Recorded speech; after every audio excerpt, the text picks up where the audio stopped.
Hello, saints of the Lord. We are Moses and Karen Odel, live from Uganda. And today we want to share with you a little bit about our building project and what the Lord has in store for our future. I think first we want to share about the community.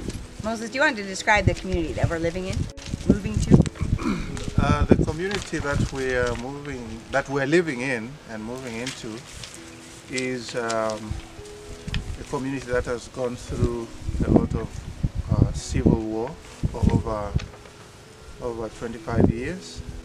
Like any other community that experiences war, especially in Africa, there are a lot of side effects, and some of those include alcoholism use. There is a lot of drug abuse.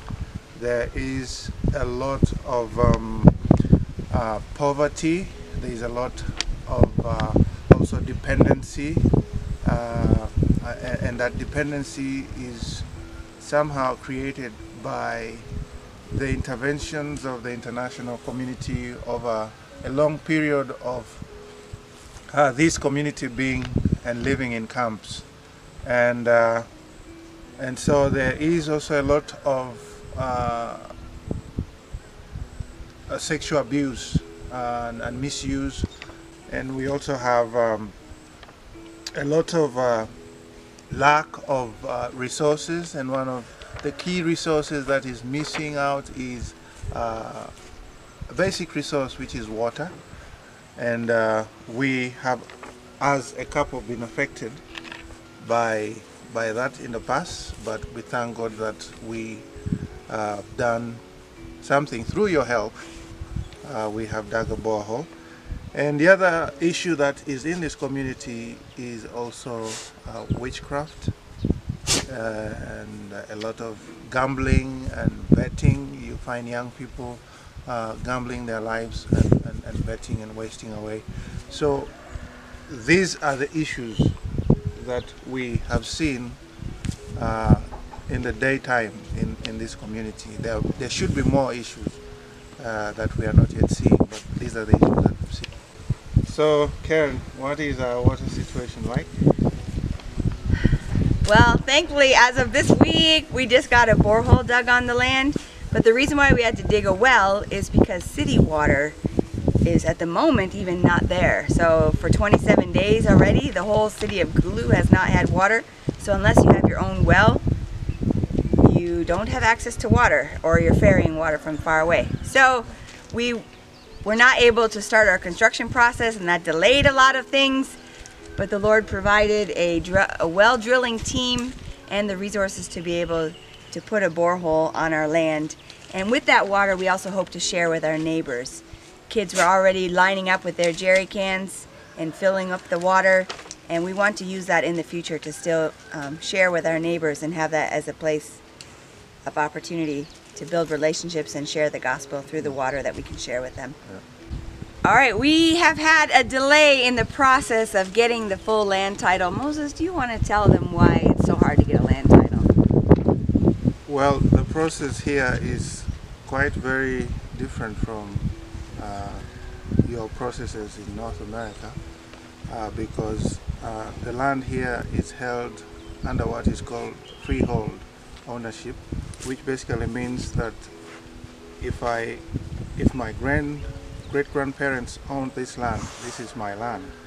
And so now what the government is doing is to have this land registered, and the process takes a long time, and there is very few technical people who have been given the task of handling land registration. In the whole of northern and eastern Uganda, we have two technocrats doing that. And so there's a long line of applicants who desire to have their land registered. But that aside, there is also a lot of small costs along the way, from the lowest ranking official to the highest ranking official.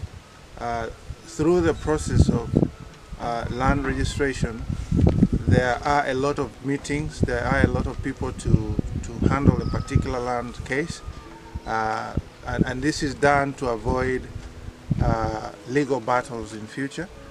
But we thankfully are ahead, and we have come to a place where we are about to get our land title. In a month or two we should have the land title, but we are at the level that our land ownership of this property is well recognized way beyond the district. Along with the delay in the land, we have had a delay in the architectural plans because we're searching out different architects who will do it for a good price and trying to put together both our dreams and our plans for ministry. We really want our home to be Christ-filled and that people are there to meet Jesus. So we want to have a kitchen where I can teach local girls how to bake, and we want our sitting room big enough to host Bible studies and discipleship groups, maybe worship nights, men's fellowship, have a side office for those we might not feel completely comfortable with having in our house, and yeah, just having a place where people can come and meet the Lord with us.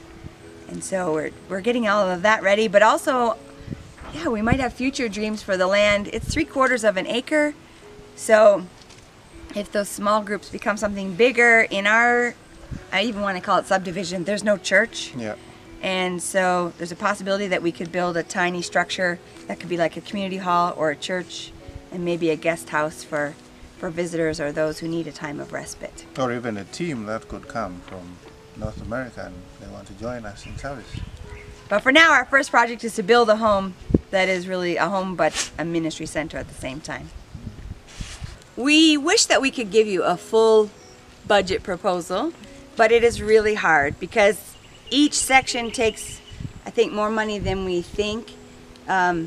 You say, how much is it to drill a borehole? They dig the hole, but then they didn't count how much to cap it and to put a pump on it. And then you're dealing with corruption. Then you're dealing with inflation. The cost of fuel has almost doubled in the last few months. So even building a house, they give you the walls and the roof, but they don't give you the septic tank, which we didn't include in the proposal. And finishing the house is going to cost more money. So we really can't give a full picture of what the budget looks like, because I think sometimes we're still living day to day, but we really feel like this project is of the Lord and He knows what we need and He's going to bring the right people alongside. Yeah. Maybe that's you, and we would love to have you on our team to be a part of the ministry here. And we're working closely with our mission agency, Mission Go, and we are soon going to set up a campaign page where you can see that flowing, and we will do our best to communicate with you. Yeah. Anytime you want to know about resources or how we've spent the money, just feel free to ask. That's what we can promise you, and that's what we can tell you. We don't know exactly what it's going to cost, but the Lord does, and we're trusting in Him each and every day. Yeah. Thank you.